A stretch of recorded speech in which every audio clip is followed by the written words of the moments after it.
I put your name and accomplishments into Chat GPT, Okay. and it came up with, I'll tell you, Okay. philosophy and theater major at Westmont. Was theater? Yeah. Does theater still play a role in your life? Only insofar as I do public speaking, I guess. Did you have theater aspirations? I probably would have said yes, although I don't think that I had very serious ones. I think I just liked doing it, but I never seriously thought about like trying to go to Hollywood or anything. It was just something to learn at the time. Yeah, I think I just had always done it, and so when you're like you grow up doing something, you just kind of like, oh, this is the thing I do. I can see that. That was like band for me.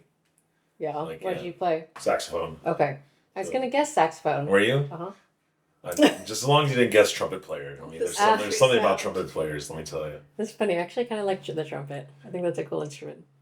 I would love to have learned the saxophone. If I could relive my youth. Technically, it's the easiest instrument to learn. Really? Yeah. Adam played saxophone. He would get so frustrated in practicing, he would just like slam it against his windowsill. I played the clarinet, and I never ever practiced, so I was consistently last chair. And I often showed up to band practice and performances readless. Oh my goodness, you're that girl. And I would like elbow the person next to me, can I get an extra read?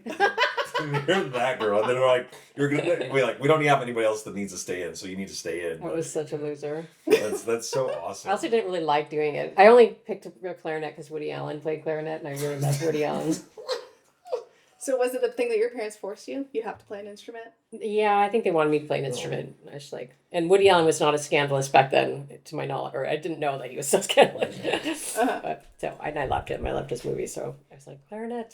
I thought you would have been like a who's the guy Flautist? who does? No, who's the guy who does like the like Monsters Inc. and he did Toy Story. I think Gosh, who's but he plays clarinet. Look him up. Yeah, or does he play soprano? I don't know. It doesn't matter. It's not part. Doesn't matter. But yeah, that's I like. know what you're talking about. Every time I think about clarinet, I think about that. Huh? I have no idea who that is. Oh gosh, is it the same guy who does "I Love L.A"? The I love. I'll look it up because it's gonna bug us. I love it. No, I forgot. Oh. Have any of your kids taken on the theater gene? Yeah, actually, our fourth, Caroline, she's at Franciscan, and she wants to get into directing or production or something. That's cool. Yeah, media. Randy Newman. Yeah. Oh. See, he plays clarinet, doesn't he? Put on there. Yeah. See if he plays clarinet, because I think he plays clarinet. I do seem like a Randy Newman gal. It's that smirk right there. Because like the beginning of clarinet. Yeah. Well, there's a lot of sheet music for clarinet trio. You've got a friend in me. Well, I don't know if that's just people playing clarinet. Randy Newman play clarinet? Because it's kind of like John Williams. John Williams loves the French horn, and anything that John Williams like directs, French horn is the number one thing that is in there. Yeah, you're right. He loves French horn. He does not. Oh, well, I guess I'm wrong. There's no indication that he plays the clarinet in his music. Interesting. According to the robots. That's a rabbit hole that didn't lead anywhere. Right? Yeah, what? I know. So would you say your fourth is? Yeah. Wants to direct plays? No, she more wants to do film stuff. So she wants to do anything behind the camera. But she's also a big personality in front of the camera. So she always has been sort of a character. So, that's awesome. Yeah. She was she was Elizabeth Bennet in Pride and Prejudice her senior year, just last year at school. That's nice. Awesome. Yeah, she did a great job. That's awesome. So what ages do your kids span? Our oldest is 26 and then down to 14, 6 kids. And some are still at home, I take it. Yeah. 2. So the 14-year-old, 16-year-old are home, and then 4 have already, 2 are in college, and then 2 are beyond college. Got it. So, yeah, I think either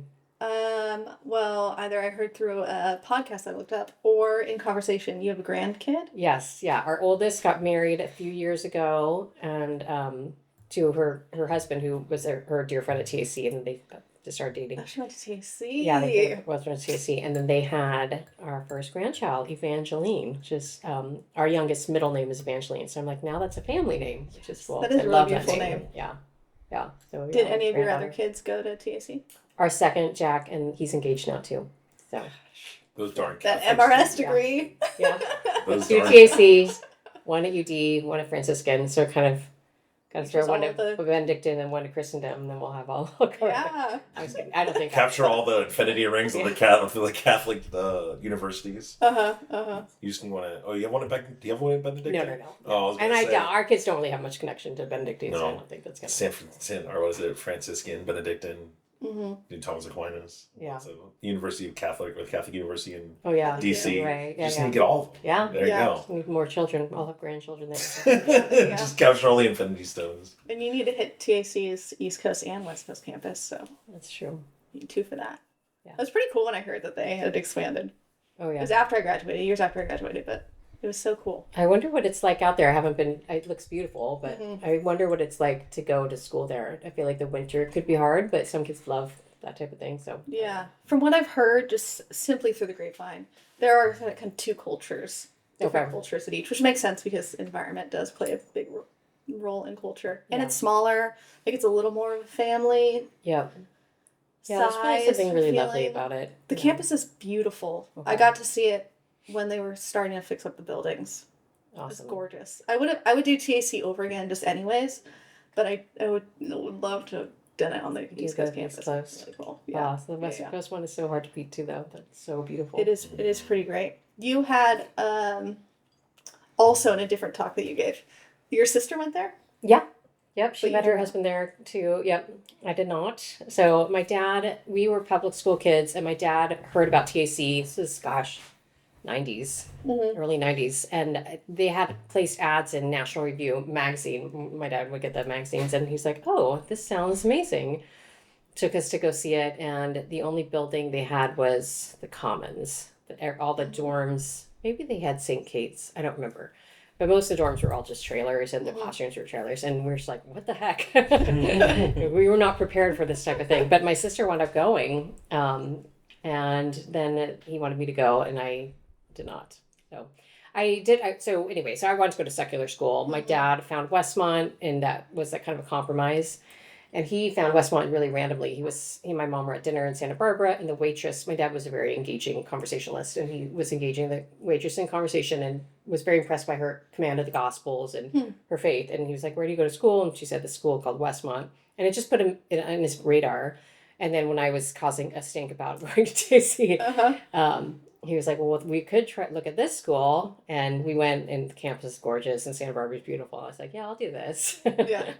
Only to find out later that he was really worried that I was going to lose my faith, which I pretty much wasn't even practicing the faith at that point. So, but it was totally providential, because that's where I met Adam, and Adam became Catholic, and then.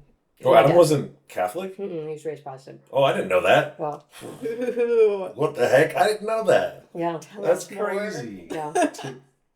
How did that go? Because how did you both come to that? Wanting to be Catholic, and because I know in college, I wasn't the most into my faith. I went to Channel Islands, and it just, even when I went up to Westmont, the people there weren't necessarily my flavor of people either. So how did that? How did you guys do that? What do you mean? What were they your flavor of people? Because it's I would tell them I'm Catholic at Westmont, and then be and I'm like, okay, and there was another Catholic girl that was up there that was my friend's friend, and she'd be like, we're both Catholic, we gotta stick together. I was like, kind of culty, can you leave me alone? But no, it was weird, because his friends would be like, oh, you're Catholic, and I'm like, okay, and at that point I wasn't even practicing. I'm like, am I even a real Catholic at this point? You know what I mean? Right. So, but yeah, just being up there, how did you guys come to that? Because I know we have a couple friends we have in common that they, Leanne converted to Catholicism with Aaron, and even Aaron at that time when they were in college wasn't practicing as well, or as deeply as he is now. Yeah. So how did you and Adam do that? How did you guys grow in that together? Yeah, no, it's a good question. We were just been really good friends, and we started dating around halfway through. And then I think because my dad had those concerns about my Catholic formation, which he was right to, at that time there was a bit more hostility towards, I think, Catholicism there than there is now, which I don't actually ultimately mind, by the way. I feel like, it's something appealing about Protestants who believe that the differences really matter than just saying that they don't matter. I don't know. But my first week there, I remember I didn't really realize that there was such a divide, and I was in some common area, and somebody found out I was Catholic, and in my imagination, which was probably exaggerated, all of a sudden I had like 10 people surrounding me, and they're all just like telling me why I should be Catholic, and I was like, what, why do you guys care about this? So anyway, so then that actually made me kind of interested in the difference. But then my dad, so he started supplementing my education, taking me to like various conferences, like, the 90s were apologetics wonderland. So we went to like Father Fessio conferences, things at Notre Dame, something in Duarte. Ron MacArthur would be speaking at them, and like Charlie Rice. I don't know, all these awesome luminaries. And then there's something else in that strand that was interesting. Anyway, but it was actually one of those conferences that I started kind of wanting to come back, because I had all this intellectual, like the apologetics were really appealing. He gave me like this, Rome Sweet Home, Scott Hahn's book. And we were at one of those conferences at Mass, and I realized I couldn't receive. And then I just got really weepy. I started like silently weeping, and it wasn't because I was embarrassed for my dad to see that I couldn't receive. It's just that I realized I had separated myself from our Lord. I hadn't been going to Mass, and I was, living a dissolute life. So, but looking back, I realized, I had to have two beliefs in order to have that moment of grace. I had to believe in the real presence and that I couldn't profane it, and I had to believe in the reality of my sins. And so I always think like those two teachings, people tend to think are kind of harsh teachings. You can't receive, that's so unmerciful. I don't know. And the reality of your sin, like, thinking about, whatever the world says now, they don't want to acknowledge sin in general, or not disposed to.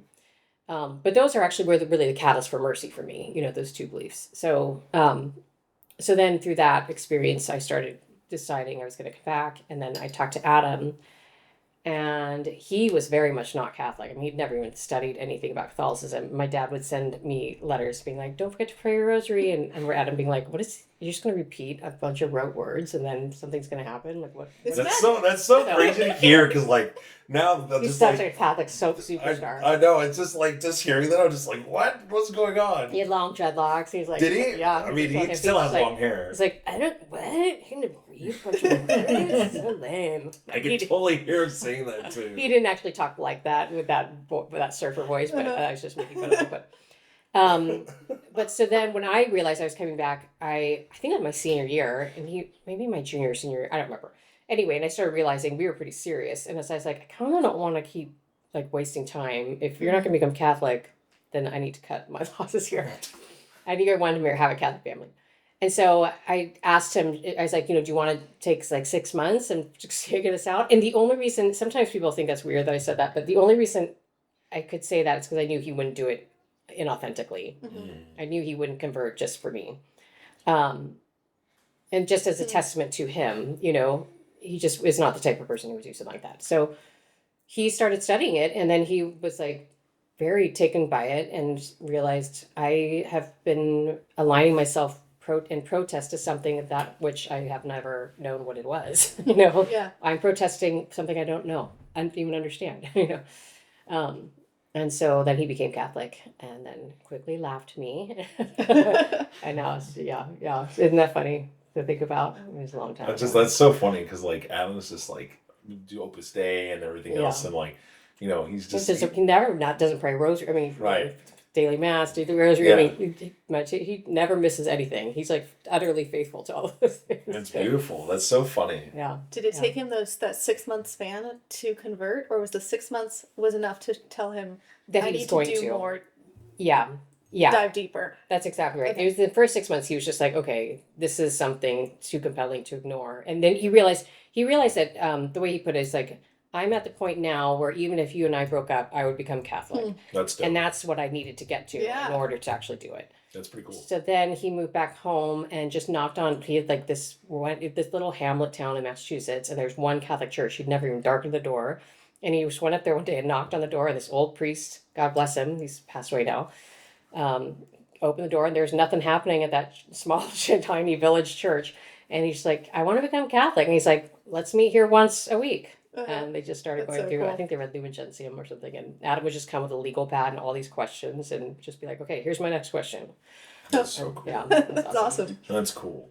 So you both aren't like native to this area. You both are. Correct. That's so yeah, he's from interesting. New England. I thought he was from here. No. That's so crazy. I'm like learning so much today. Yeah. That's crazy. So what, did you guys settle down in Ventura? Or did you guys move around? We married and we moved back to Massachusetts. His dad had a chain of dry cleaning businesses. And so Adam was working for his father. And at the time, we thought maybe we were going to just stay there and raise our family and take over the business. And then about a year into it, we both really missed California. And I was pregnant with Abby about 6 months into our marriage. And an old college friend, offered him a job in Ventura. And we had never spent time in Ventura. We were Santa Barbara people. And so we were like... Those Santa Barbara. Yeah. But New England, I think New England's a little tricky it would be tricky to, we had no Catholic friends. And I'm sure there's a lot more going on there, especially with like TAC and there's that school trivium. But it does feel like it's... there's not a lot of young energy in the Catholic Church in New England, which is kind of a sad thing. But they need some youth. But there's obviously all the kids coming to church, so maybe that's happening there too. But, and then you guys found your way. So we were there for a year, and then moved to Ventura, and then we've been here ever since, except for a year stint in Long Beach earlier in our marriage when he had a job moving there. But so yeah, Ventura's been home. Would you say you grew up well catechized? Because the fact that you were I was struck by the fact that you knew that you couldn't receive because you had and held yourself accountable to that mindset. A lot of people that I know and that I grew up with would never hold themselves accountable to that. That's a good question. I think I was. I mean, my dad he was a lawyer, but he was very much a philosopher, and he loved the Catholic Church. I mean, you read Thomas Aquinas, and you read Aristotle, and you'd go to great books seminars in the summer and stuff. He really was into all of it. But a lot of my life growing up, his career was kind of overwhelming. He was, preparing for trial, and he was kind of a perfectionist, so he just really threw himself into that. But we would pray family rosaries, and we never missed Mass on Sundays. And everybody tried to teach us Latin and stuff, but I don't know. I think what the difference was then, I think parents in the 90s who were very Catholic believed that they were raising their kids in the culture that they were raised in, and didn't realize how much public schools had shifted. And so the secularity was, even though my parents were good Catholics, the secularity wasn't combated in a way because we didn't have any community that was, a friends that were good Catholics and family, everyone now that I know is so intentional with their family and having big Catholic friends around and stuff like that. And I had nothing like that. And so I think that if my formation fell short, it was that omission of community, I think. I know, because I've been in your house and it's beautiful. I remember I was there for Halloween, and all the families are there, and it was just beautiful because you have so many kids running around. And, it was funny because our friends the Sanchez's invited me, and they're like, just come over, the Merings like you, and I'm like, okay, I've only met them once, and Adam's just us in the backyard, and it's just vibrant, right? And it's beautiful. It's you had I don't want to name drop anybody, but you just have these beautiful families that are there, and you're just wow, this is when I was younger. My parents tried to get us into a group like that, where it was family. It was just kind of awkward and stuff like that. But this is just beautiful because it's just so lively and bright. It's not it's not cheesy. You know what I mean? It's super real because it's okay, and there's kids crying. Right. It's you have other kids off the teenagers off in a side room trying to play guitar and all this other stuff, and it's just I think that's something beautiful and something that I'd really strive for when I have a family. You grew up in Ventura, right? Yes, I did. Okay. So do you think the community's gotten a lot bigger? It seems like it. It's weird because I never knew that the community has been there, but I think it was different when I was growing up. Because there were those big families in Ventura. Because you talk about the big families the Poindexters, and you talk about the Farias. Right, the Faria Beach is named after them. The Farias.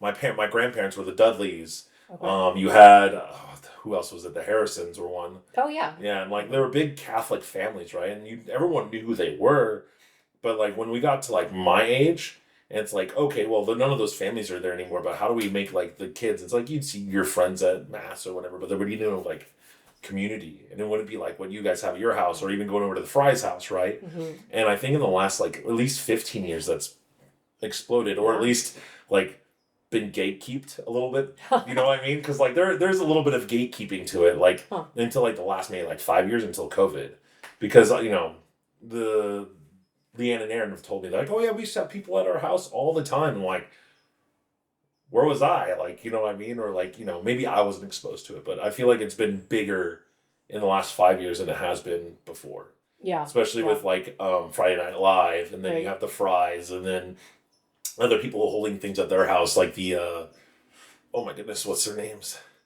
Totally forgot the Schneers? The Schneer, well, not the Schneers. It's they go to OLA, or some of the family goes to OLA. Now they go to Byzantine. I forgot what their names are. My bad. I'm sure I know them. But yeah, because they hold like worship nights. What? You're talking about the twins? No. Oh. No. Oh, the Blessums? Yeah. No, it's not the Blessums. But I mean, I feel like it's more. What's the word I'm looking for? It's more driven. It's more intentional. Intentional. Thank you. It's more intentional now, right? Because it's like, I don't know. It's just cool. Yeah. So. But yeah, I feel like in all those situations, I mean, by gatekeeping, do you mean that keeping people out or something? Yeah. Like that, like I was not exposed to that, right? Everyone they kept it really quiet, right? Because like, I don't know, just none of these young adults, and I think that's what we try to do. Like as far as Spirit of the Lamb is, we're trying to get young adults together. Yeah. And that's because we've never had that in the last 3 years. There's been so many young adult ministries that have popped up because people are searching for that want and that need for community. Because I feel like we didn't have that growing up. I mean, maybe you did. I don't know. No, I wouldn't. I also grew up in Ventura, but I wouldn't say that I had, that. It was kind of weird, sort of isolated in a way, because I went to all private school, and then I went to high school up in Ojai. So I actually don't know a lot of the Ventura rooted families. Yeah. But growing up, our community was never around church. We had really solid friends growing up, and families that we're still really close with that we met in elementary school. And then everyone sort of went separate ways in high school. But yeah, we're rooted in that elementary school community. Mm-hmm. We all went to Holy Cross. But so I guess in that way it was church related, but none of those, the people that I grew up with, none of them practice. Oh, wow. So we're still super tight, and it's a really strong community, but it wasn't it wasn't faith driven. I would say a lot of the families that we grew up with, like my family, are all non-practicing, or they rarely go to church.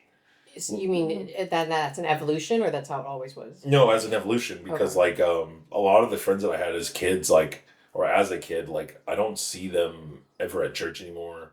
I know all their kids have gone away from the church. I know it's one of the families that like a lot of them in the family, there was like, I think 5 or 6 of them. A lot of them have like just like denounced the church and stuff like that, and like changed genders and things like that. And it's kind of weird because you just like think about it. You're like, wow, where did I love my parents. Like I absolutely love my parents. Like where did my parents go right, and where we were going, and like what foundation did they build for me that other family didn't, even though we were in the same group together, right? And it's just kind of, I'm not trying to brag or anything, or poop on the other people. And I'm just like, I hope not. No. You know what I mean? Like I'm not trying to talk them, but I'm just like, where did my parents go right? And right. No, it's an important thing to analyze, right? Just even for sociological reasons, or what the church needs to know. We can't bleed the next generation, and it seems like there's some major shift there. So, do you feel like Ventura? So, like a lot of people say Ventura County is like one of the biggest, like, places where a lot of holy things are coming out of. Like if you look at like the priest who was the last miracle for Fossati, Giorgio Fossati, his to become a saint was from St. John's, right? That's where the miracle happened. I don't think I knew that. Oh, you didn't? Yeah, like it's all about his Achilles. He tore his Achilles, and he made it worse. He actually pulled it further apart, and then he was doing a novena to St. Giorgio Fossati, and he was miraculously healed in his and like even the doctors were like, this can never happen naturally. And so that happened at St. John's, but then you have like You have all these spiritual That's an things. accepted miracle for Yes. Wow, that's amazing. Yes, and then Juan Gutierrez. Juan Gutierrez, yes, Father Juan He was Gutierrez. seminary. Oh, he's a priest now. Okay. He's Yes. a priest now, yeah. Beautiful. But like, But there's a his lot of wedding was things that are a happening in seminary. Ventura County. Do you see as like because you've lived here for what 15 years? Besides 1 year in Long Beach, 20. Uh, Yeah, 26. right? Do you see like as far as like I mean you were a young adult when you got here. Yeah. You're still a young adult. No, You're celebrating your 25th Yes, birthday, right? And like you know what I mean. But have you seen it grow? And then like how do you see it like Yeah. now growing? Like Yeah, I've seen it grow a ton. I mean, when we first were here, it was the TAC, directly TAC, and now then it became TAC adjacent. Like people like maybe graduated or maybe was a sister of someone who taught there or something. So like our first group of friends were all pretty much like tutors and their families, and that was awesome. We're still good friends with a lot of those people now, but then it just starts growing, and there's more fruit, and then people start moving because I've talked to people who just moved here because they knew it was a good place for young Catholic families to raise their kids. That's so cool. So yeah, that's awesome. and I do think that there is probably a way in which, it's almost like compound interest, right? That it sort of gets to a point where there's so much energy to do so many things, and that feeds off each other, and people are mimetic, and that can be bad, but it can also be mimetic for the good, and then. Yeah, I think there is something really fascinating and interesting. I mean, there's a lot of pockets around the country there. I think neat things are happening. I was just in Greenville, not Greenville, Greenville. South Carolina, and that's similar things happening there. All these people are moving there, and there's National Catholic Register's covered it twice now. A great place to live, and for Catholics, and so I think it just tends to happen. So. We've seen it with the young adult community. I mean, in the very beginning, we'd post a calendar on our website and say there would be 2 events that week. Something. It felt like a lot. Yeah. But compared to what's now happening, it was totally sparse. Now there's at least 5 to 8 events happening Amazing. a week. Yeah. Catering to young adults. Yeah. It's awesome. And we have seen new groups crop up because you're saying you can feel the energy or the ball rolling. I wonder too I think that there's trends as far as where to live. Like I feel like in the 90s maybe there was more of a live in the city. You want to live in New York City or LA or San Francisco or whatever, Chicago. And I think that's sort of dissipated. This, cities have lost some of their vibrancy as far as attracting people as the place to be. And then I wonder also COVID, if people, were just fleeing the city anyway. And then, you just want to be near a community, I think, at that point. So I bet the last 5 or 6 years have had a lot to do with it too. And also just getting out of LA and, So, yeah, it makes sense. Yeah. It is a good place to live. It is. And it's like, another question is just like, because I know California is not the most Catholic in its own self, at least on the surface. But like, do you see a shift coming? Do you think? Because like, even my cousin who's like, so they're Focus Ministries. Oh yeah. Focus. What are they ministries? Yeah, ministers. Yeah. Whatever they would be. Missionaries. There we go. I was one of the M's. But like he was up in San Francisco, and and I was like, oh, dude, that must be so hard. He goes, no, dude, like the Catholic community up in San Francisco is so vibrant and so big, but no one really like says anything about it because it's not the major thing that people want to know about it, right? It's like it's the place where like people walk around naked and whatnot, and But like he was talking about it, and he's like, no, he's like, there's some of the most Catholic people I've ever met in San Francisco, and it's like a really tight knit community. Yeah. And like that was something I've never thought would be there, right? Right. And so like, do you see a shift coming, like especially like with like the young adult stuff happening, or even just like the evangelization? Like, do you see that shift coming? Yeah, I mean, there's other stories of that church in Greenwich Village too that's exploding. Like they've got 6 p.m. mass on Sundays. Everyone crowds around it there early, and it's packed. And then they have like an adult social after young adult social. I think there's definitely something happening. It's something I think particular to California is that they tend to be. I think Catholics in California tend to be more. They sort of have gotten over that sense of feeling like we're surrounded, by ideology or whatever. But they still have that as part of kind of how their self-conception of their faith. And so they tend to be more, I would say, they see the stakes of the fight, Then sometimes when I go and speak in more, conservative areas, red states or whatever, I think the Catholics don't, maybe sometimes are detached from the what the stakes are. I don't know. They don't, yeah. That's a broad generalization, but I think it tends to bear out in reality. Yeah, I suppose you could also see, I'm a fellow at the Leonine Forum. Oh, cool. And so, like, my Leonine's year awesome. was super awesome. And felt like I was going back at school, and I only absorbed about 10% of it. But sitting in those classes and hearing all this social justice ethics conversations, to your point, seems like in California, it's probably easier to actually personify or to see the end result of a string of thought. And so in the forum, the first conversations were on Christian anthropology and how are we defining social justice and what is the role of the American citizen or the Catholic citizen. And then from there you get then into this string of social justice. And so maybe in California we can see the end result and more prominently. And so therefore the philosophies that lead up to that are also more prominent. Yeah. I think that's right. In a way that is both good and bad, right? You see where those ideas lead, but you also tend to know people who have embraced them. Yeah. And so it can mean that you have more charity about it because you see the good people who are espousing them, even if you think they're deeply wrong, you still see that they're doing it out of, some sense of pursuing the good or some attempt to pursue the good. Yeah. It's an interesting dynamic. It's both more personal, but it's also more clear cut, Yeah, it's not as black and white. I mean, I can say all that, and I am so not a preacher or I'm like, do not get into this conversation with people because I think because of that personal tie is too strong. I can articulate where I think we're wrong in some, and maybe the single word that differs, that causes our arguments to differ. But as in terms of having the fervence to actually address that, no. Yeah. And I'm okay at keeping the peace. Yeah. And I think we need people to play different roles. I don't think everyone should be doing either remaining silent, nor do I think everyone should be getting into it. I so appreciate those people who get into it, though. Yeah.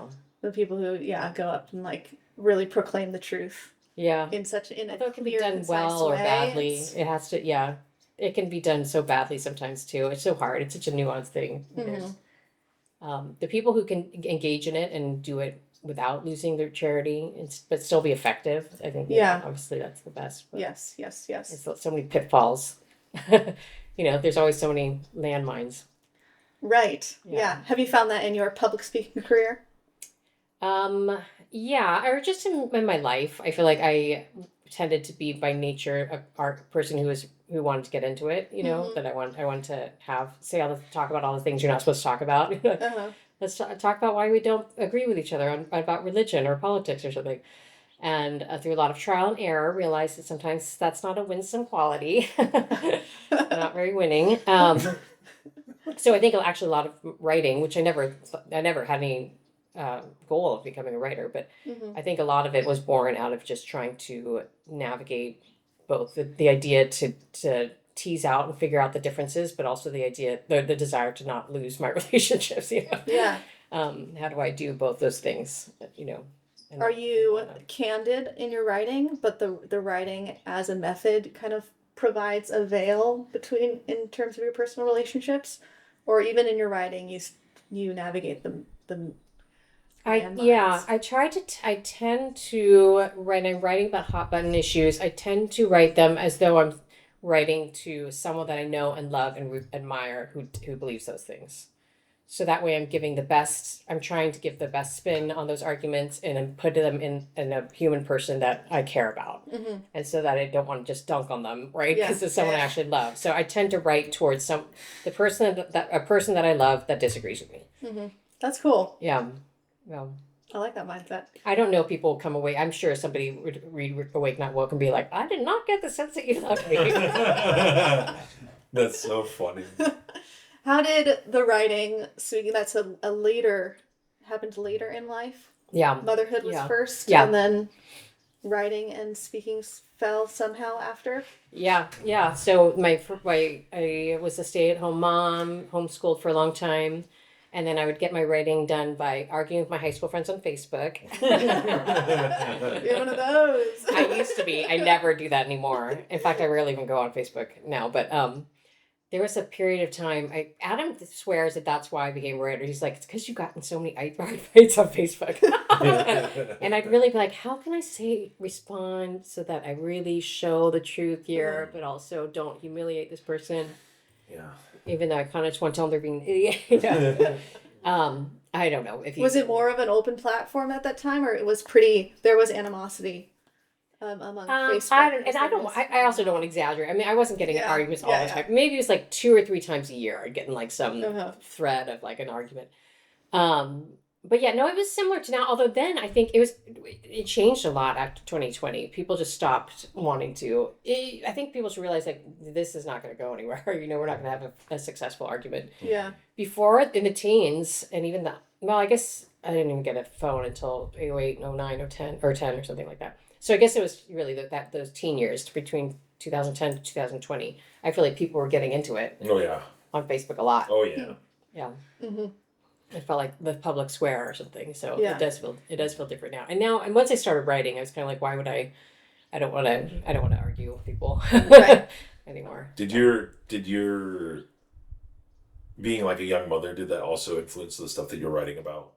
Obviously, just like what you've been writing about and everything else, like through that whole experience of being like a stay-at-home mother, but also like a young mother and things like that. I think so. I mean, you kind of realize that you're living a bit of a countercultural life, and the church, in some ways, when you marry young, you already are kind of put on a road of being countercultural, right? Because you're probably going to get pregnant, and then you're probably going to get pregnant again, and then again and again. So you're already doing something very different than what my peers are doing. And I remember thinking that fairly quickly, like, oh, this is hard. Mm-hmm. It's not just hard logistically, but it's also hard on my self-perception, because I was raised in the world of achievement and success, and now my friends are starting businesses or in law school or whatever, and I'm playing patty cake. But I quickly realized that's way better than the business world. It is way better, and it's actually so powerfully meaningful, but there's such a pressure to reduce that, even, just the way I did it. That's how people talk, this is all I'm doing, because you don't have a vision or a mission for what you're doing. Mm-hmm. And I also quickly realized, how much I valued Adam, just thinking like, oh, we're in a very traditional life right now. You go to work, I stay home, take care of the kids, I'm homeschooling, but how it felt like it was pushing both of us just to grow in love, and just to be better, to be more other-oriented, to be servants. And it's like, I kind of want Adam to be on the cover of Time magazine. This is amazing. He's becoming the most amazing man ever. And, and I realized that was through the mechanism and the material of family life. It doesn't have to be, but for us, that was what was really divesting ourselves of all of our attachments, and we still have them for certain and have a lot more to divest. But it was a sharp up ramp, because we were just immature 22-year-olds, 23-year-olds. We didn't know what we were doing. So learning the faith kind of like in that sink or swim kind of environment, learn how to love. You got to learn how to love, or else you're either going to be a terrible parent, or you're going to have to really get pushed, because it's hard to be lukewarm in the way you approach your daily activities, whether if you're doing it, you're living selfishly, that's going to be teased out and exploded in your family life real fast, What do you think your life would have looked like if you guys had got married at a later? Obviously, getting married so young, like you're saying, it makes sense that you're growing. The friends of mine who got married so young, you're growing together. Yeah. That's a good question. I mean, I remember thinking if I weren't getting married, I would want to move to New York City or something. I think I would have tried to live some very different life. And I don't know that would have gone well for me. I just don't think I had the formation or the fortitude to have turned into, a faithful and apostolic person in a very secular society or world. I think people can do it and do it all the time beautifully. But I just don't know that I had the formation or the fortitude. I was, I had a lot of vices, and I think it was the best for sure that we just And that's a nice thing about confidence. love. It's just like it propels you to take that next step. You're just like, love is very propelling, and then you just do it, and then all of a sudden you're in it. Yeah. So what was the transition from Facebook arguments to writing? I had I'd reconnected with an old friend that I knew in grad school, a Franciscan, Carrie Gress, who was a prolific author. And she had come up with this phrase, Theology of Home, and invited me to start writing articles on that with her. But even before that, we were working together on this other website that she had. And then I was talking about something I was really fired up about, the Met Gala, all these celebrities. It was like when the Met Gala had like the Vatican theme. Huh. It was like, must have been 2018. And all these celebrities came. They're like, I'm a immodest nun. Like they're all trying to be edgy and making fun of the church, like a woman dressed up as a bishop and stuff. And it's like, this is so dumb. And there's I have a spin on this. And Carrie's like, just write an article about it and send it off to the Register. So I was like, I didn't know I could do that. So I like wrote it, and then they published it. And it's like, what else can I do? And then I sent something to the Federalist about Sex and the City. So, and then I just kept writing. And then Carrie and I started writing Theology of Home I. And then after that, I had the idea, I'd been writing articles about the woke movement. And so I proposed, I sent an email proposal to my editor at Tan Books. And he's like, yeah, let's do it. So I started writing Awake Not Woke. And then 2 weeks later, the quarantine started. And then so it's 2020 that I was writing it. And then the summer of 2020 rioting. And the Summer of Love. Summer of Love. And I was writing Awake Not Woke during that whole time, which was wild because I had about 6 months to write it. So it was from early March to, I turned it in, I don't know, whatever 6 months later is. And then that went well. And then we did 2 more Theology of Home books. And then I've got a new book coming out now. So yeah, the transition was just, I just started writing articles, and then from articles turned into books. Was there any moment, it sounds like it was pretty fluid, sort of happened, but was there any moment in which you turned to God and said something akin to, what the heck is happening? In a good way or bad way? Either both. Or. Yeah, it has felt, it's been a lot of work, but it also has in some ways I feel like I kind of sneaked into a career, with doors just kept opening, and and thanks be to God for that, certainly. And I had some, probably the biggest spiritual battle I had was writing Wake Not Woke. I remember feeling the first time in my life, maybe the only time in my life, but like a real, almost like palpable sense of spiritual oppression. And it was when I was researching stuff about like the Church of Satan has like rituals around abortion, and I wrote something about that in one of the chapters, and so it's even just researching that stuff, and I just felt almost like depressed doing it, like a tunnel, I had some postpartum after one of the babies, and it felt a little bit like that, but it felt more like I was more aware that this was a spiritual oppression.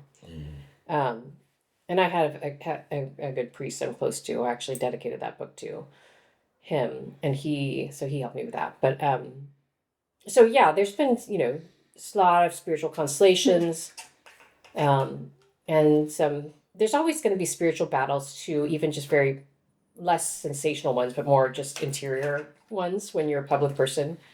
I remember thinking, how the things people are tempted by are wealth, power, pleasure, honor. And I remember talking to someone about that once years ago before I was writing. And I was like, I get pleasure, I get wealth. I don't really get power, and I don't really get honor. Like, I don't feel tempted towards power or honor. Like, I was like, I don't care. I literally could not understand why people cared about honor. I was just like, I don't want to be honored. I don't need applause or whatever. And it's interesting, after you become a public person, you get some of that. And it becomes a little like, you get a little taste of it. Yeah, you want more. Like, I could probably get more, and then I could get I could achieve more, then I could probably achieve more, and then achieve more. Maybe I want to get published there, and then you get published there, and then maybe I want to do this.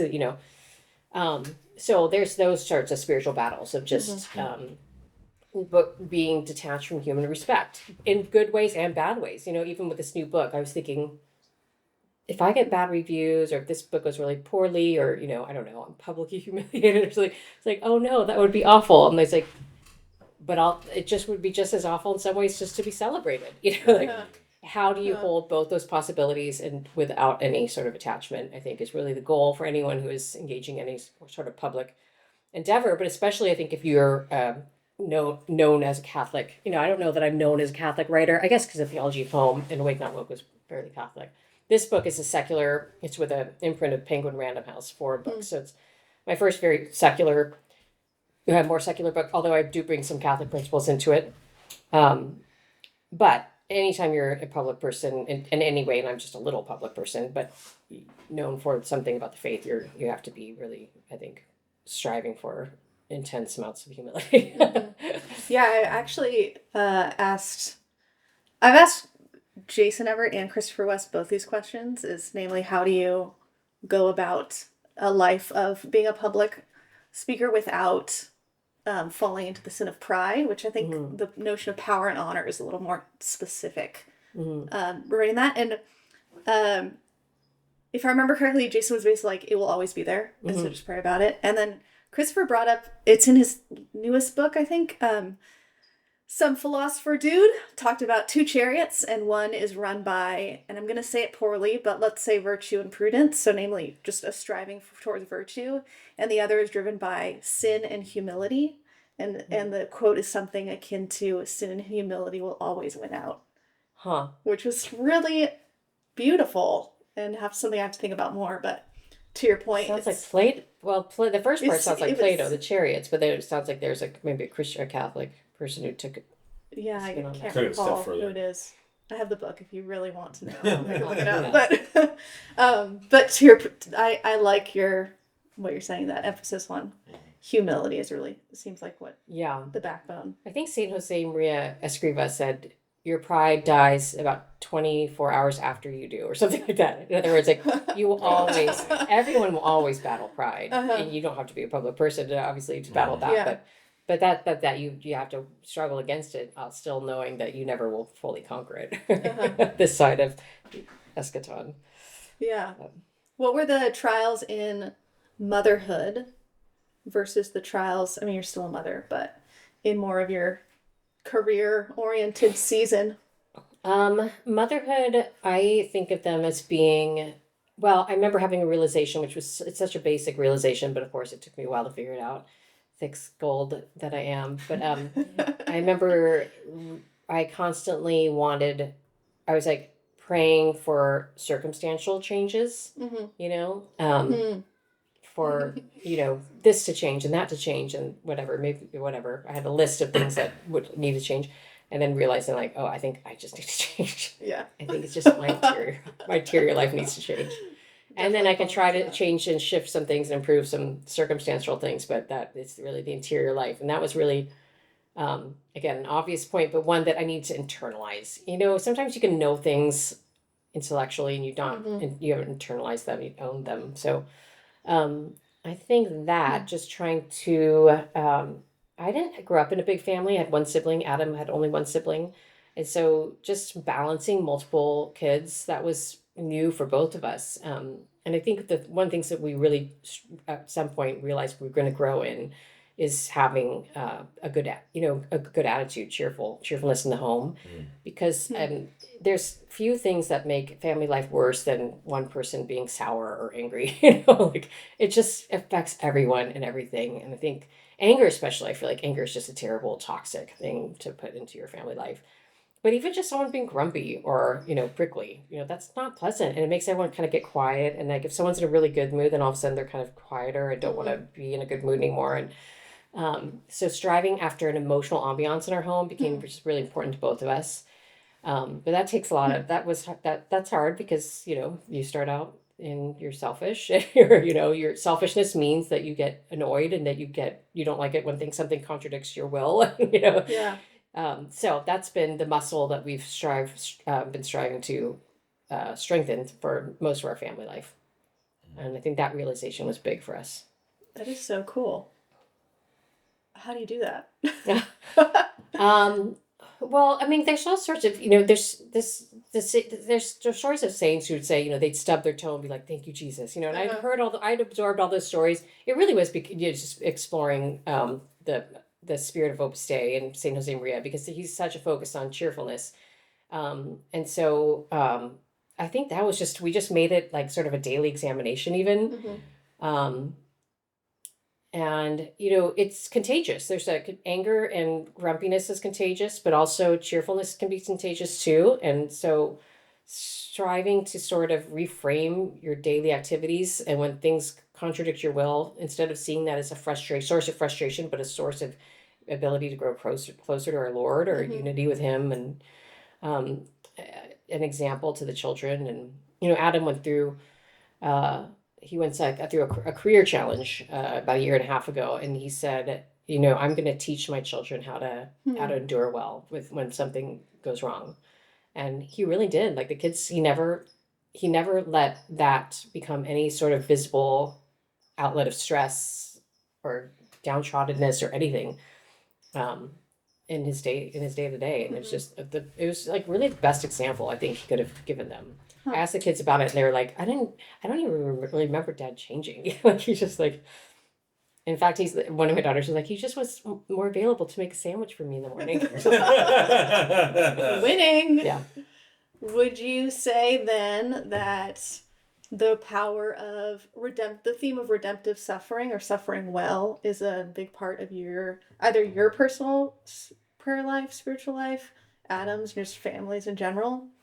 Yeah, I think so. I mean, I love that phrase. I don't know that we even used that particular phrase that much. And the reality is we have not had intense suffering. Mm-hmm. No one's gotten super sick, so far. I mean, the suffering comes for everyone, but our marriage has always been actually weirdly very happy. And so we just have not had a lot of sources of suffering. So even saying that, yes, I would like to claim that phrase, but for us, it's more just like conquering our stupid moods, So, yeah, I would say that maybe that's been a theme, in our family life. It seems like whether or not you would coin it that way, it seems like you're instilling in your kid those themes or those practices.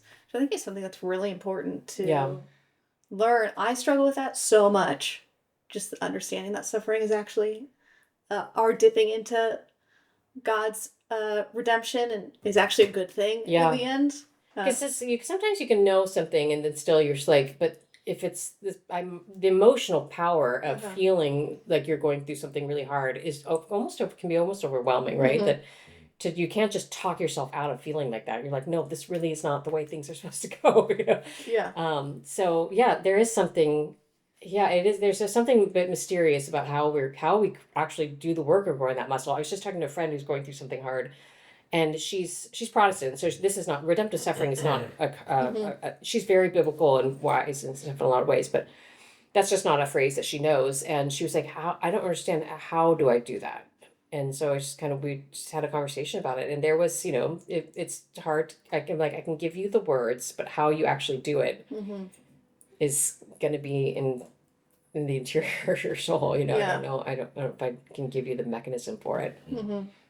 But yeah, similarly, I love, like we're talking about my friend Bella, I love conversations with her or other friends who are very explicitly going through moments of desolation or suffering, and then being able to witness how, or hear their stories about how they're overcoming it.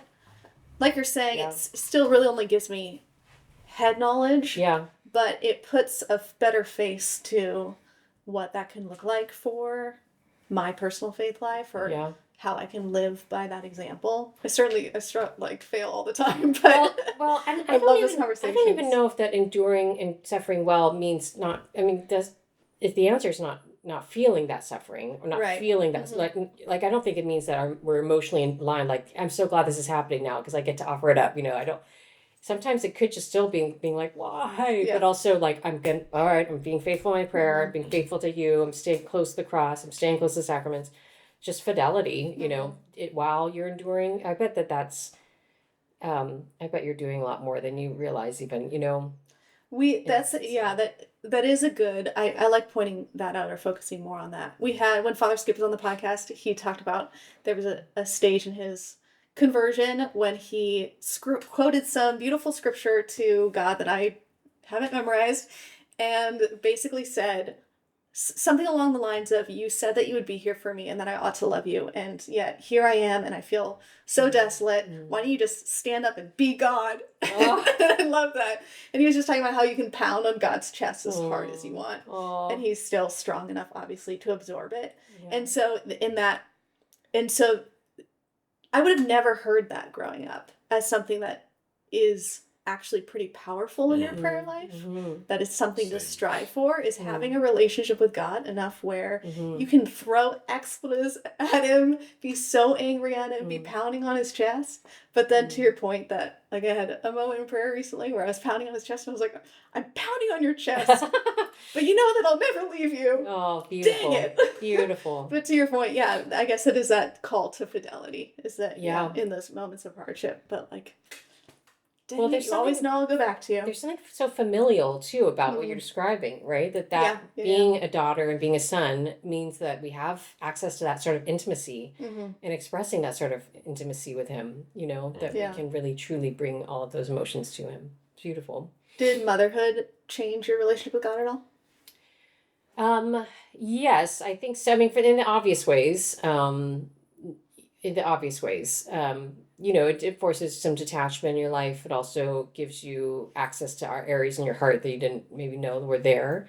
And there's a lot of ways in which you see your faults mirrored, intimacy and family life means that you're seeing how you see your faults replayed to you or in the way that you affect people around you. And so that's hard. And there's a lot of friction that can arise in living in intimate quarters, but that's all beautiful, right? Because it gives you a chance to contend with those faults, and I think that helped a lot. And then also just divine filiation, sort of knowing that familial intimacy is really good. I think left to my devices, I'm not. A lot of people I think are great and internally motivated. I tend to be extra motivated.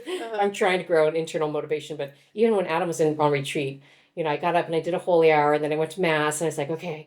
And then I got home and I was like, I'm going to climb into bed for him, which I don't think I would do if he was home, not because he would get mad at me or something, but just because then someone's seeing you being lazy, Yeah.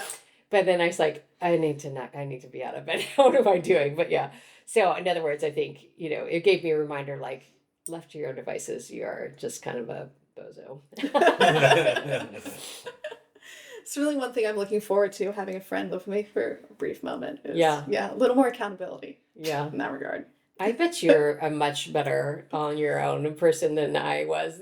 You seem like you're very active. Waves, seasons, for sure. Yeah. Some people don't struggle with laziness as much as others, I think that I have a real core fundamental struggle against laziness. Anyway. But, yeah. Don, do you have any more questions? I don't know, like an hour. What is that? We're almost at an hour. Almost at an hour. Don likes us keeping us to an hour. I like keeping to an hour because people don't watch for more than an hour, right? And they're like, but also guests don't like staying more than an hour unless it's like really good conversation. I mean, we've sat and talked here with people for like 2.5 hours. Oh, wow. And we look and we're like, oof. It was a long time. Like, we're like, oof. Like a doozer. Yeah, it's like, how are we gonna get through that whole thing? No, I know that you and I just have talked like about just like kids and like I know this is like part of like your writing and stuff, but like kids and like the family unit and basically like not talking to each other because of their phones and because of just like technology and things like that. I mean, you're a mother, right? And like you have kids, but then also your kids have friends and and luckily enough, like almost all your kids go to St. Augustine Academy, right? Or they all went to St. Augustine Academy. And like, you have that, but like I would say for like young adults who are now becoming young adults and hopefully will watch this. I mean, going through like your investigation of it and like what we've talked about, like how do you overcome that loneliness and that like that despair, right? Because like it's like you feel ashamed, like you're like alone, but then also you're like being alone because you have your phone, right? But like what am I trying to get out of here is like not having God in your life because you have a God, which is your phone, right? And then them trying to be like, okay, I actually need like that community. How would you go about that? Like, how would you give like that encouragement to like a younger generation about coming out and being like in a group of people like the Sanchez's or something, like not even like just like families, but like young adults? Yeah. No, it's such a good question. I mean, I think it's such a current conversation. I mean, I've been on the board for Humanality, trying to help communities get off their phones. And then I know Jonathan Haidt's book has had a big effect. I have a colleague, Claire Morrell, who wrote The Tech Exit. But there's all sorts of like these new tools, I think, to help people navigate like how to slowly break away from their phone without it being just like cold turkey necessarily. Something that's manageable. They can baby step their way. I do think this is the crisis of the time. I mean, that I'm not the first to say this, but there's been three major crises in the church. You can think about it in a large way, or a broad way. Arian crisis, what is God? What is nature? Was Jesus divine? And then the Protestant Reformation, what is the church? And now the crisis now is really, what is man? What does it mean to be human? And I think the phones are a real avenue towards that sort of disembodied disintegration of the human person. In our family, I mean, we just tried to no smartphones until college, really. I mean, we got a couple of kids, maybe a lockdown smartphone, but now we just do pinwheel phones because once you're driving, you get maps, but there's it's just a dumb phone. It's a dumb phone. But yeah, I think that's, for young adults, I mean, I think, I think a lot about the new converts that are coming in. In fact, Adam and I are trying to, we're launching this thing called Family Revival. So we're kind of mentoring married couples who are maybe in the younger stages with, what does it mean to fortify your marriage and then your parenting. And so the young adults now who are, I think coming into the church especially, I think that's going to be something that we're all going to need to think about. How do we deepen and direct this, what's happening? Because there's something really interesting happening. But part of that deepening and directing is going to be navigating things like what you're talking about. Like you need community. You need to be embodied with human beings. You need to, you need a plan of life, and I think like trying to help people maybe with one step at a time, like what's one habit you can commit to? Maybe it's that, I get up at 7 a.m. and I don't push slumber or something, or I don't hit the snooze button or something, or and once you conquer that, then what's another habit? Maybe I turn my phone to black and white. Adam's been doing that for years. His phone is on black and white. It's amazing how much boring your phone is when it's black and white. I did that for a span. Yeah. After Andrew Laubacher gave a talk at FNL about humanality. It's an effective. Black and white. Yeah. It's not effective. I haven't done it, but I need to. I mean, mine's back in color. Yeah. Everything looks like oatmeal when it's black and white. It's just like people send them food pictures and it's like, I don't I'm like, let me look at Wait, hang on. Who's still sending people food pictures? I know. Hang on. Is this like 2013? Who's still taking pictures of their food when they eat it? Yeah, well, Adam's pizza obsessed. So if he has a friend who goes to some pizza place like in some city or he knows there's this bomb place, he'll send him Adam a picture. What does he say the best pizza place in Ventura is? That's a good question. I think Backbench. Backbench. What's Backbench? It's this newer place on downtown. It's by the movie theater, and it's a real pizza guy. He really knows what he's doing, and he just opens up. His hours are unpredictable, and then when he's done making pizzas, he just like churns a shingle when he's closed. He's a real pizza guy. Yeah. Yeah. I think that's probably the best place in Ventura. No offense to the other places. I like Food State. Food State's good. Yeah, I hadn't heard about that one. Okay. Backbench. I think that's what it's called. Some baseball name. I think it is Backbench. I mean, I don't know if that's a baseball name. I don't know. Bench. Benchwarmer is one up in Camarillo. Yeah, not Benchwarmer. Backbench. But go on. Yes. Black and white phones. Black and white phones. Black and white phones. Yeah. He looks like oatmeal. Oatmeal phones. Who's still sending pictures of their food? Yeah, that's right. That's how we got on that tangent. But yeah, I don't know if I answered your question. No, I think you did. Yeah. And it's just, I think it's really important for especially young adults and people who are actually coming into the Catholic Church to know that there is a community. Right? And it's important not to have your phone because even in the young adult communities that I've seen, it's just they still have their young adult community, but people are on their phones during it. And I'm just if there's a gather time, it's people don't. Interesting. People don't like convert, like a buffer, conversate. To keep them from having to do the hard work of being the awkward work of being embodied, right? Like we're not as good at small talk. Yeah. Oh God, small talk's terrible. Well, I remember noticing maybe it was around in the teens at some point. My friend, I was talking to a friend who's had 18 and 19-year-old kids. And he's like, yeah, none of the kids get their driver's license anymore. Yeah. Like they just get them when they're 18 or 19 or something. And it's like, I got my driver's license on my 16th birthday. And I realized like, oh, it's because they're on their phone. I mean, this is like 10 years ago or something. Yeah. Like this is bad. They don't have a want to drive because they have other people taking them places. Right. Or they just are socializing on this, you know, and that's true. A curated social life. Yeah. I mean, I think that's why, my new book's about the no contact movement. And I think that in part is because it's a generation raised that you can curate your social life by muting, unfollowing, blocking, And I think it's those sort of ethics applied to translate into their real life. I think that's the most terrible one is blocking. Because you need those people in your life to keep you like either in check or need you to think about things that you're actually talking about. Like, cause that's like, right. It's like there's people that like you can block just because you don't like them, but then there's also something that's significant about that. Yeah. It's like, I remember growing up and there's kids I definitely didn't like, and like you can't unblock them in life. It is good for us to be pleasant around people who are unpleasant. Yes. And there's also real art and skill to learning social skills. Mm-hmm. And it takes embodiment to do that. Sometimes when you're around people who, like, they can't stop talking about themselves, and they don't realize that they're doing it, and you just feel like, it's kind of tedious. So you like a nonstop dominating this conversation, but it's also like, what went wrong that you didn't learn the dance of social interaction, I don't know. You guys see that in your... Yes. Yeah. Yeah, it's interesting that we're social creatures, but it certainly is a muscle that we need to build. Yeah. I even noticed in myself that I'm just probably less social than I once was because Same. Or I avoid social conversation more than I would have in my youth because you can. Yeah. Yeah. I also think it's like being I always lose my words now. When you don't like someone, but you still say hi, or you still like, it's being that, it's like, what's the word I'm looking for?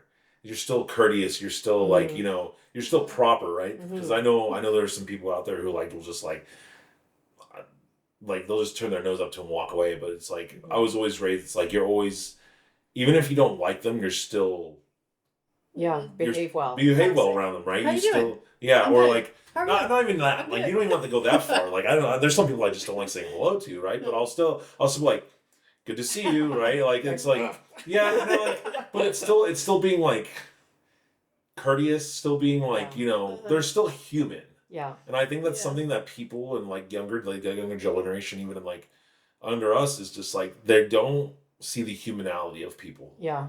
Right. And like still like acknowledging that person, like that person is still a person. Yeah. My mother-in-law always says that she was big into manners, learning even like the missed manners, that very traditional. And she tried to teach our children because our table manners were always what is that called? What is that called? Cotillion? Cotillion. Let's go.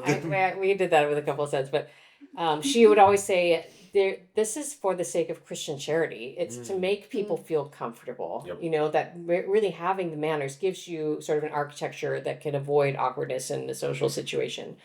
It's interesting. I make that point in this new book, but apply it to, I give the analogy of manners being for the sake of courtesy, but also the rules of logic are also for the sake of charity. That it's uncharitable to argue poorly or to, make an ad hominem argument or a false dichotomy or a straw man or something. You're not doing charitable justice to your opponent's or your interlocutor's position. Yeah. And that, these things, these sort of rules feel maybe outmoded or something if to maybe someone living in a very modern or some, for lack of a better word, environment, they can feel maybe stodgy or something, but they really are for the sake of freedom. That you just have to learn the architecture in order to then freely engage either in dialogue or in social situations. Yes, everyone understands the rules of the game, and therefore you can actually play more. You can play a better game when everyone is playing by the same rules. Yeah, that is so interesting. I would not have thought about that in terms of manners, such as table manners or logic, but that makes a lot of sense. Yeah, that you're actually pointing out the living with charity and pointing out the humanality. There's another word. Humanity. Thank you. Of the person across the table when you are giving them a clear, logical argument and not just pointing fingers. Yeah. So important. Yeah. And then it also can protect you too, because then if somebody's throwing out only fallacies to you, then you can know, okay, this is, I can step away from this argument, and step away from this person, but just know that shared dialogue and reasoning together is not going to be a shared dynamic for right now. It keeps you from becoming manipulated or pulled into the heat of sort of the injustice of that argument. Because most people, even if they can't articulate why they were very offended, they know that there's something offensive in a fallacy. You can sense they're not being just right now, and I can't put my finger on why, but if there's something insulting or something that's they're not doing your argument justice or whatever. But yeah, I think all that stuff is really important to reclaim. Most definitely. Do you have anything else? Maybe a final question, which is sort of what. I thought that's what mine was. Thanks a lot. No. Is there? This is probably gonna be difficult. Is there a piece of advice regarding spiritual development that you would give to your younger self or a young adult in our community? Great question.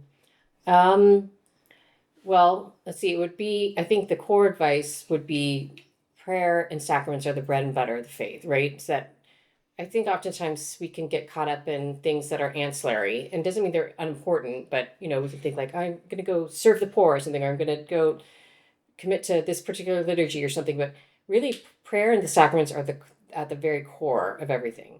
So I think if I were going to give advice to either myself or to a young adult, it would be start praying, right? You got to start praying, and in bits and pieces and slow starts, and but just stay faithful to some regimen, and not off everything at once again, but starting to find out how to be silent with God, not just the rosary, not whatever, but meditative prayer. I think that's hard to commit to, and but it's so good once you start making a habit of it. In fact, I've been switching up my prayer life, because for a while I was doing it, just in the chapel, or anyway, I'm trying to do, a norm of half an hour in the morning, half an hour in the afternoon. And I was talking to a friend and he was saying, this is obvious. I'm sure you guys are like, duh, everyone does that. But he's like, and I've heard of people doing this before. I've just never considered it seriously for myself. But he's like, I'll just make a nice cup of coffee and I go out into my deck. It's Tom Fry. Oh, and he's like, because he's working on his meditative prayer, and he's really committed to it for Lent. And then my other friend Brooke was in the conversation too. And I was like, I want to start doing that. And she said, it's sort of like if you're preparing for a friend to come over for a cup of coffee, you would maybe start the fire.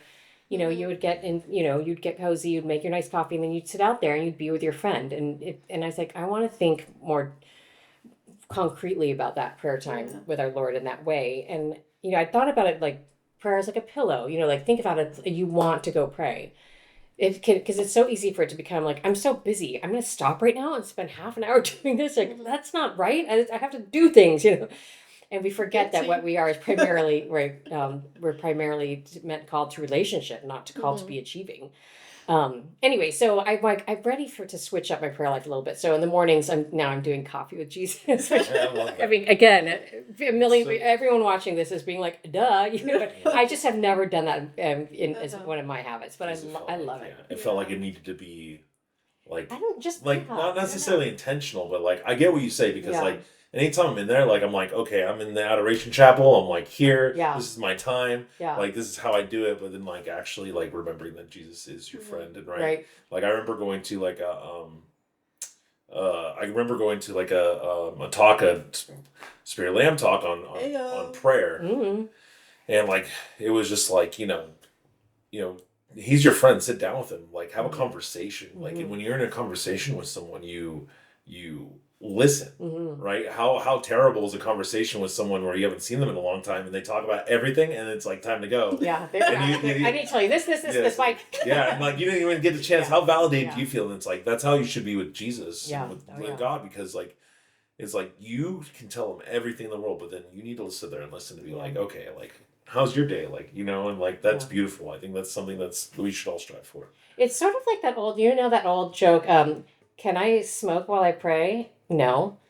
Can I pray while I'm smoking? Yes. And so I think in my mind, I was like, I don't want to think of my prayer with like my creature comfort of a cup of coffee or something. But it's like, why? Why can't I unite those things? Anyway, but. Yeah. That is, so, I'm going to take that away as a reminder. There was certainly a span when I would come in the morning and I'd come sit outside, just, with my little blanket on my chair. Yeah. And sometimes journal, but to your point, like sometimes, sometimes journaling would actually be an antithesis of listening or just being with God. It was just me wanting to do something. So the focusing instead on just being with God. And it was really hard. I don't do it anymore. It was so difficult and definitely a muscle that I had to really work up to. The devil does not want us to pray. I think that is one of the things I think he wants the least. I think there's a lot of spiritual attack when people start growing in prayer or start even just trying to be faithful to a prayer, norm. Because it's like so powerful, it's really so powerful. Yeah. So many ways in which God spoke in that time. Okay. Yeah. All right. Glad I asked that question so I can walk away with that. So selfish. I know. It's like, that was for me. Can we end in prayer? Yeah. Would you like to lead us in prayer? Do you want to lead us in prayer? Sure. All right. Our Father, Son, and Holy Spirit. Dear Lord, thank you so much that you love us. Thank you for giving us your Son. Thank you for this ministry, Spirit of Lamb. Thank you for these wonderful people and for all the people who are viewing this. Bless them, God. Help us to grow in our faith. Help us to be confident in your love for us and to put all of our confidence there and to let that bear fruit in our lives that is both born of love for you and also great daring, the daring that true sons and daughters of a king might feel. In Jesus' name we pray. Amen. Amen. Amen. All right. I'm hoping, Done.